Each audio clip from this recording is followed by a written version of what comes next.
우리 형제들은 군에 지원할 때 뭐 공군, 해군, 또 특별히 공수부대, 뭐 육군, 뭐 이렇게 지원해서 자기의 주어진 복무의 기원을 감당하지만 목사님 같이 이제 군종 장교들은 일반적인 훈련을 받고 이제 자대 생활을 하다가 거기에서 이 공수부대로 가기를 원하는 사람들은 이제 공수부대를 지원해서 이제 공수여단 그리고 특전사령부 이런 데에 근무하게 돼요.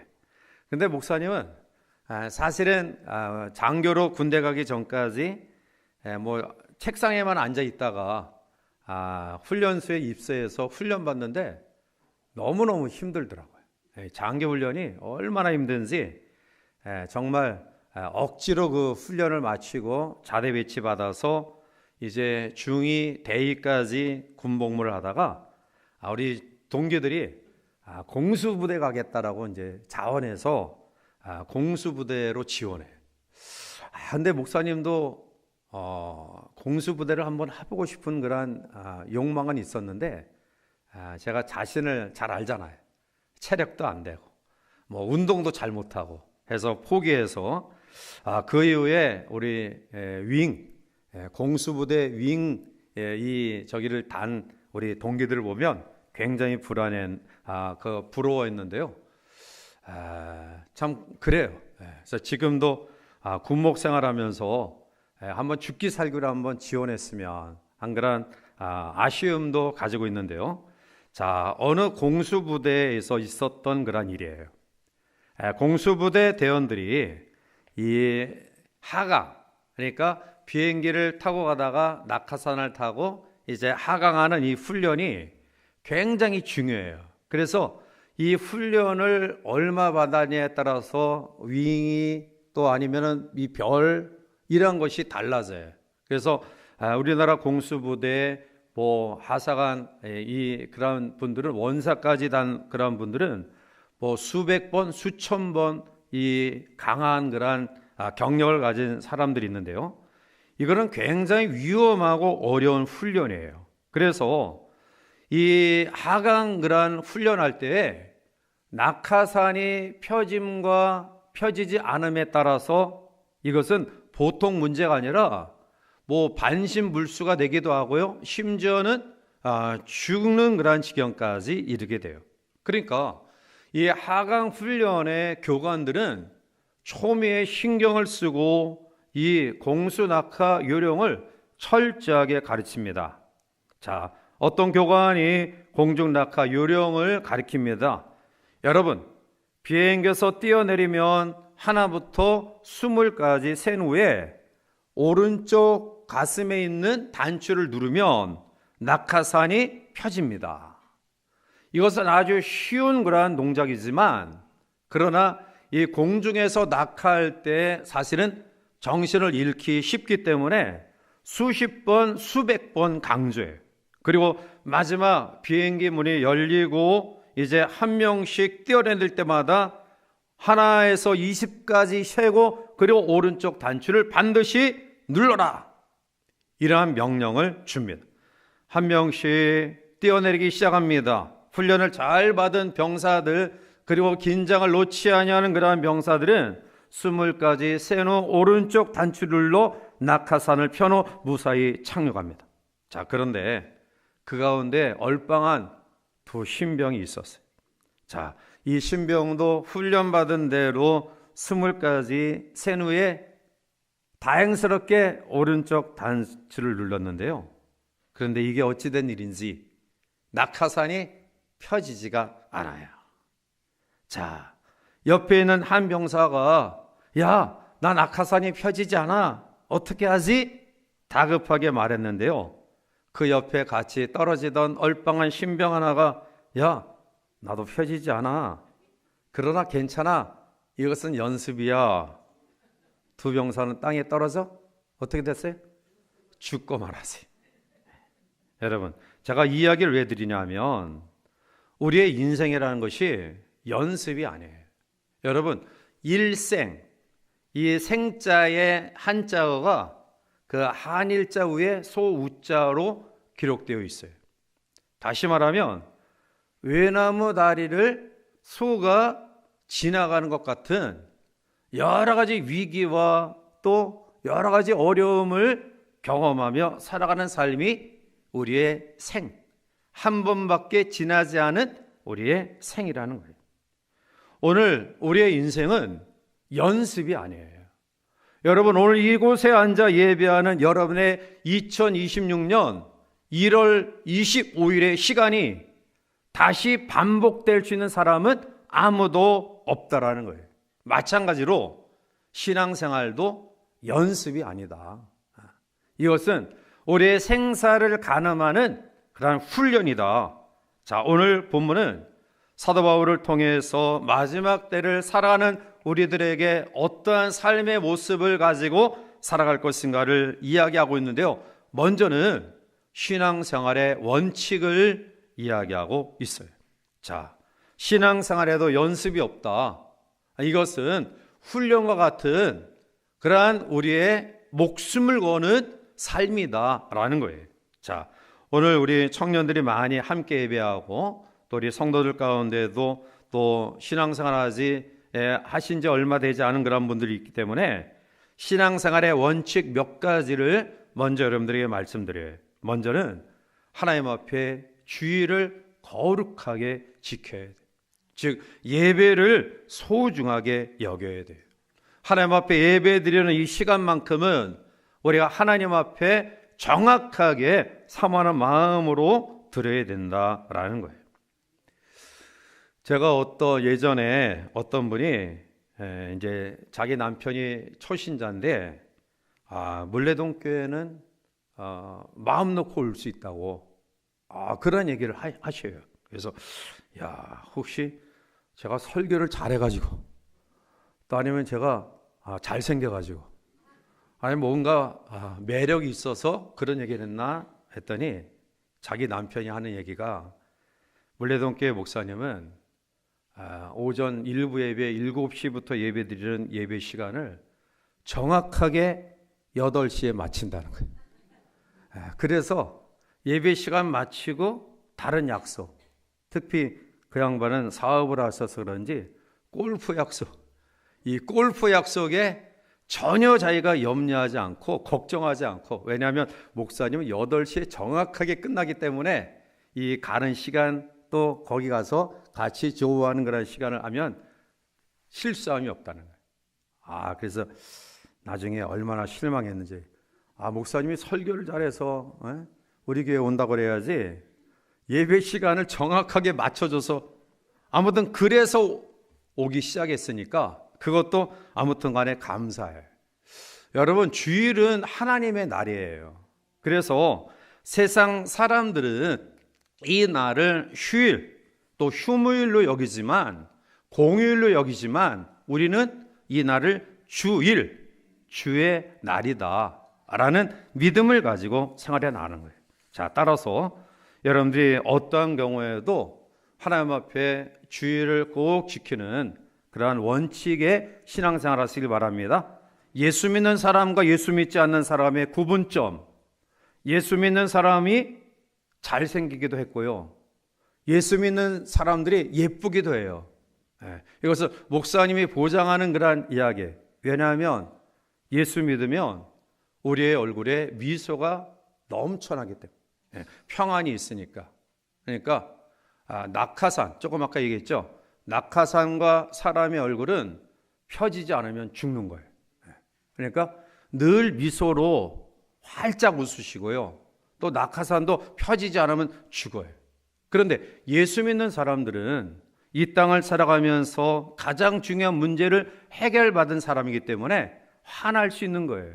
자, 따라서 예수 믿는 사람과 불신자들의 차이는 뭐 잘생긴 것도 있고 예쁜 것도 있고 뭐 하나님께서 건강을 축복하시는 것도 있지만, 예수 믿는 사람과 믿지 않는 사람들의 가장 극명한 차이는 예수 믿는 사람들은 그래도 꾸역꾸역 주일날 교회 와요. 그런데 예수 믿지 않는 사람들은 어떠한 경우에도 교회 오지 않아요. 그러니까 따라합시다. 주일은 갈라지는 날이다. 네. 주일은 어떤 날이에요? 갈라지는 날이에요.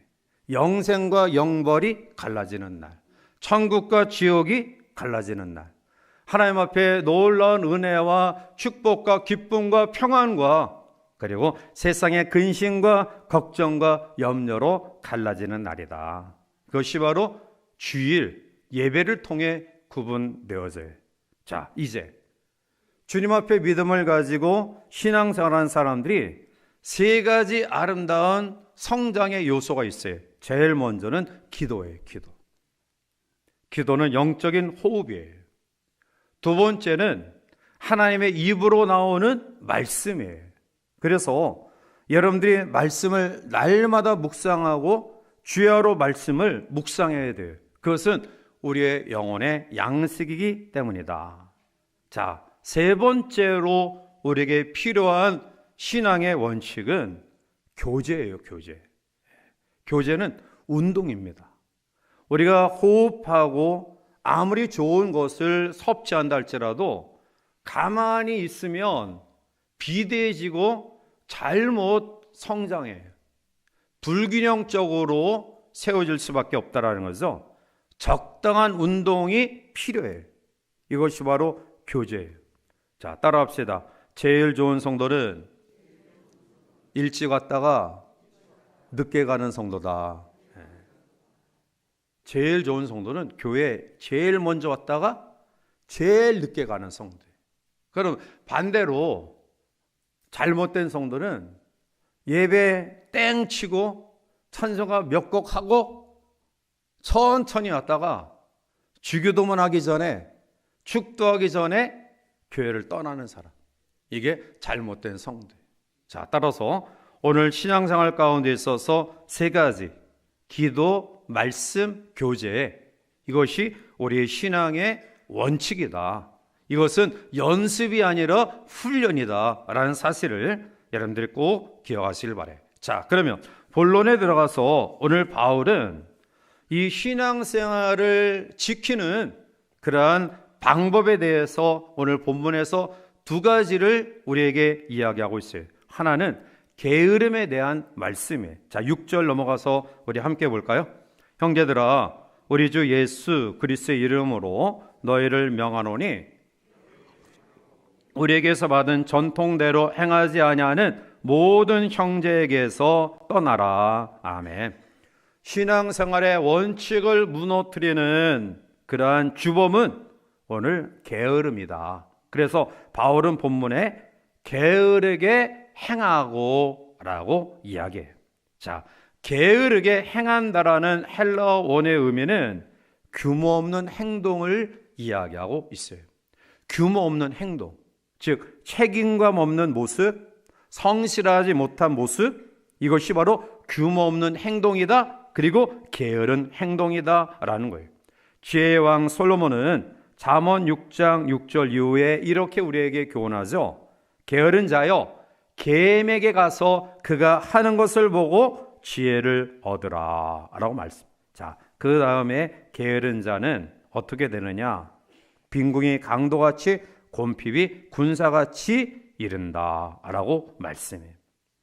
게으름의 의미를 오늘 성경은 규모 없는 행동이다.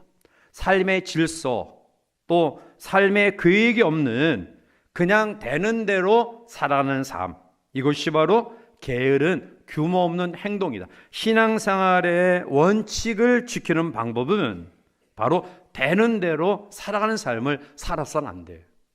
내가 뭐 어쩌다가 주일 앞에 주일날 예배 드릴 수 있는 환경과 또 여건이 조성되면 예배하고, 또 내가 살아가는 과정 속에서 좀 더 여유 있는 시간이 있으면 하나님 앞에 기도하고, 또 세상 것 다 하고 난 이후에 좀 더 내 마음이 여유로워지면 하나님의 말씀을 본다. 이것은 되는 대로 살아가는 삶이고요. 이것은 펴지지 않은 낙하산으로 인해서 직사하는 그러한 결과를 초래하는 어리석은 신앙의 삶이다. 학생의 신분은 정상적으로 등교해서 공부하는 거예요. 직장인들의 신분은 힘들고 어렵지만 그러나 정상적으로 출근해서 자기 일을 감당하는 사람이에요. 마찬가지로 오늘 신앙인은 규모 없는 행동으로 우리의 신앙의 삶을 살아서는 안 된다. 그래서 준비함이 필요한 거예요. 주일날 하나님 앞에 내가 다른 상황이 전개되지 않고 예배할 수 있는 환경과 여건이 되게 해달라고 하나님 앞에 기도하는 그러한 기도가 필요해요. 사실 저의 모든 그러한 사이클은 주일날 맞춰져요. 제가 지난주에 수요일날 말씀드렸죠. 고속도로 차 타고 오다가 중간에 그 차가 멈춰가지고 갓길로 차를 옮겨 놓은 다음에 1시간 동안 이 삼각대도 없죠. 또 저 혼자 타고 오다가 그랬으니 혼자 20m 후방에 걸어가가지고 그 추운 날 수요일 날 오후에 이 수신호하면서 감기가 걸렸어요. 자, 그런데 목요일 날 수요일 날 새벽 기도하고 수요일 저녁 인도하고 또 계속 새벽 기도 인도하고 금요일 심야 기도 인도하면서 제 마음속에는 물론 그 예배를 소홀히 하진 않지만 최선을 다해 또 하나님의 말씀을 준비하고 전하지만 제 사이클은 주일날 맞춰져 있는 거예요. 그래서 오늘 일부 새벽에 와서 기도하고 1부, 2부, 3부 예배하는데 오후 예배 지금 인도하는데 감기 걸린 사람 같아요, 안 같아요? 네? 감기 걸린 사람 같아요, 안 같아요? 아니죠. 그러나 속은 죽어가고 있어요.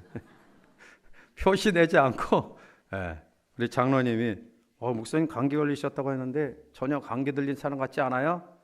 그래서 감사하는 마음은 가졌는데요. 아예 속을 어떻게 아세요? 그러니까 모든 사이클을 저는 주일날 맞춰져요. 우리들 가운데는 주일날 한 번 예배드리는 성도가 계신데 제가 목이 착 잠겨가지고 또 컨디션도 나빠가지고 말씀을 제대로 전하지 못하면 그분은 일주일을 공치는 거예요. 그래서 저는 이 주일날 모든 사이클을 맞춰놓고 목소리도 또 건강도 컨디션도 마지막까지 조심조심하면서 주일을 맞춰요. 자, 이런 노력들이 우리들 가운데 있어야 돼요. 그냥 내가 여유 있고 환경이 허락되어지면 예배한다, 기도한다, 말씀을 본다, 이것은 아니라는 거예요. 성경은 규모 없는 행동을 하지 마라, 우리에게 이야기하고 있어요. 자, 두 번째로 오늘 본문을 통해 우리에게 주시는 규모 있는 규칙적인 그런 삶의 내용을 무엇으로 우리에게 말씀하고 있냐면 13절부터 나타나는 선을 행하다가 낙심하지 아니하는 삶이에요. 자, 본문 14절과 15절을 우리 넘어가서 함께 보시겠습니다. 누가 이 편지에 한 우리 말을 순종하지 아니하거든 그 사람을 지목하여 사귀지 말고 그러하여금 부끄럽게 하라. 그러나 원수와 같이 생각하지 말고 형제같이 권면하라. 아멘. 13절 말씀 가운데 너희는 선을 행하다가 낙심하지 말라라고 이야기하면서 14절 15절에 부차적인 설명을 줘요. 자, 이 데살로니가후서가 기록된 그 당시의 상황은 바로 예수 믿는 이 믿음 때문에 많은 박해와 고통을 경험하는 환난의 때예요. 자, 이러한 때에 선을 행하다가 낙심하지 마라. 믿음 생활 감당하다가 환난과 고통이 온다 할지라도 낙심하지 마라 라고 이야기하면서 부차적으로 설명한 이 내용의 의미는 그 가운데 같이 믿음 생활에 나가는 성도 가운데에 잘못된 사상에 빠져 있는 사람들을 지칭하는 거예요. 그것은 어떠한 사상을 가진 사람들이냐면 이때는 예수님이 부활 승천하시고 제자들에게 약속하신 그 말씀을 잊지 않고 기억하던 때예요. 다시 말하면 너희가 본 그대로 내가 다시 올 것이다. 그래서 이 초대교회 성도들 가운데는 이 재림론에 대한 그런 믿음이 굉장히 깊었어요. 그것도 재림 신앙이 멀리 미래의 그러한 삶이 아니라 예수님이 말씀하신 것처럼 내가 속히 다시 올 것이다. 너희가 본 그대로 다시 올 것이다라는 이 말씀을 문자 그대로 받아들이면서 예수님이 다시 오실 거야. 그러한 속에서 그들이 행했던 잘못된 행태는 예수님이 재림하시는데 우리가 일상적인 생활 거기에 얽매이지 않아도 된다라는 잘못된 마음을 가지고 그렇게 주변의 사람들을 미혹하고 있었던 때예요. 자, 그러므로 누가 이 편지한 우리 말을 순종하지 아니하거든 그 사람을 지목하여 사귀지 말고 그로 하여금 부끄럽게 하라. 이러한 잘못된 사상을 가진 사람과 교류하지 마라. 그리고 그들로 하여금 그것이 얼마나 잘못된 삶인지 부끄럽게 하라. 1990년도에 제가 그 당시에 이단 가운데에 엘리야 복음 서원이라는 이단이 있었어요. 그 사람의 그 엘리야 복음 서원의 교주는 박명호라는 사람인데요. 이 사람은 강원도 원주에 근거를 해서 그곳에 그룹을 지어서 사람들이 함께 생활하던 그런 이단 단체예요. 자, 그 가운데에 어떠한 그런 우가 발생되어졌냐면 한참 공부해야 될 학생들 그리고 이 청년들 직장인들이 학교를 때려치고 직장을 때려치고 그 단체에 가서 거기에 머물러서 공동생활을 하고 있었어요. 그런데 그때가 1990년도인데요.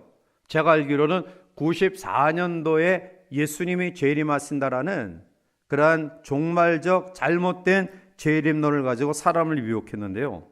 그런데 아직도 주님이 오시지 않았어요.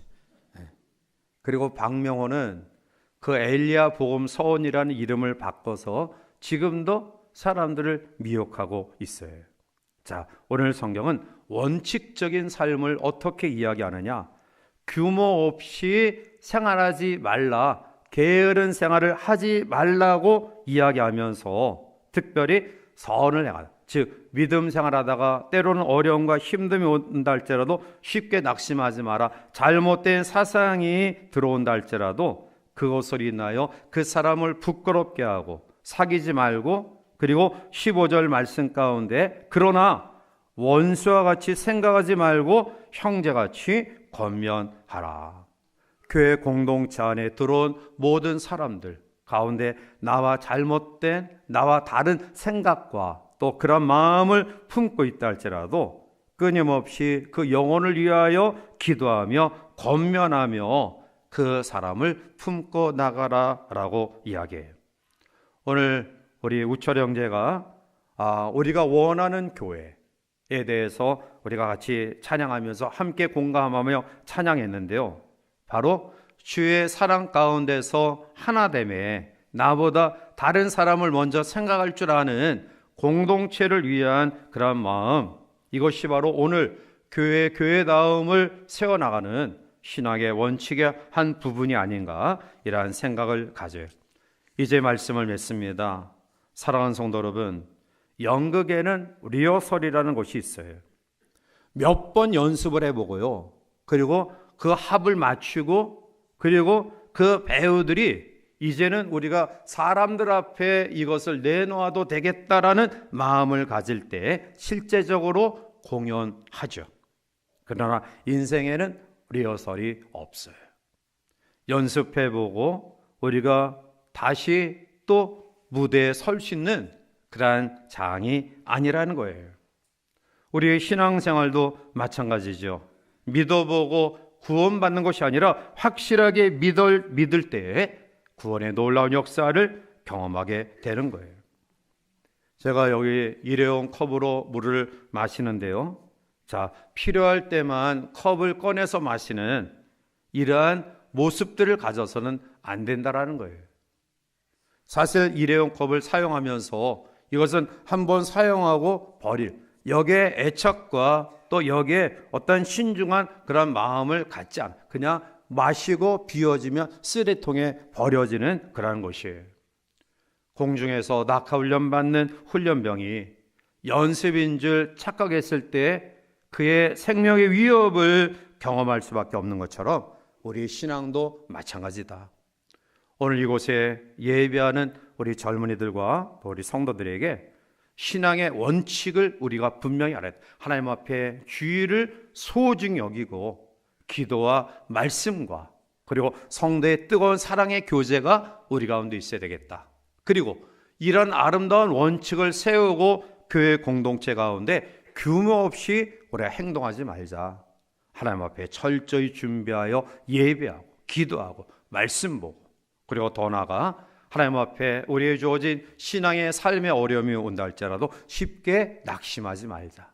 또 나와 다른 생각을 가진 사람들을 우리가 정죄하고 비난하고 나와 다름은 틀린 거야, 그것은 옳지 않은 거야 라는 판단이 아닌 다름은 오히려 공동체를 다름의 요소들이 서로 짜맺혀서 하나의 지체를 이루는 것이다 라는 그런 넓은 그런 마음을 가진 우리 모두가 된다고 한다면 이러한 신앙생활의 원칙을 가지고 하나님이 원하시는 모습들로 세워져가는 우리 교회는 하나님이 가장 원하시는 영원 구원의 놀라운 역사를 지금도 감당했지만 힘있게 감당하게 될 줄 믿습니다.